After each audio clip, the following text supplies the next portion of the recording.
জাদু কখনো জিনের সাহায্য ছাড়া করা সম্ভব না। জাদু কখনো জিনের সাহায্য ছাড়া করা সম্ভব না। তন্ত্রমন্ত্র দিয়ে তারা জিনকে তাবে করে, বশ করে, এবং সেই জিনের ইবাদত করা তারা শুরু করে। জিনের জন্য নজর করে, জিনের জন্য মানত করে, জিনের জন্য পশু কুরবানি করে, জিনকে সেজদা করে, মানে জিনকে পাওয়ার চেষ্টা করে তারা। এবং জিনদেরকে আল্লাহ পাক কিছু ক্ষমতা দিয়েছেন, যে ক্ষমতাগুলো একটু এক্সট্রাঅর্ডিনারি আমাদের চাইতে। তো এইগুলোকে কাজে লাগিয়ে বেসিক্যালি এই জাদুগুলো করা হয়।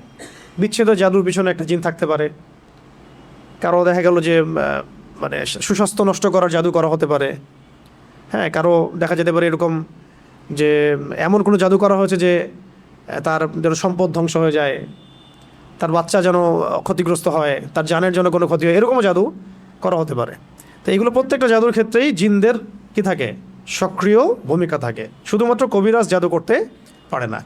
আবার এই জাদু কাটার জন্য যদি আবার কেউ কবিরাজের কাছে যায়, তাহলে সে আবার তাকে এমন একটা প্যাচের মধ্যে ফেলবে যে সে আর এই মানে গোলক ধাঁধা থেকে বের হতে পারবে না।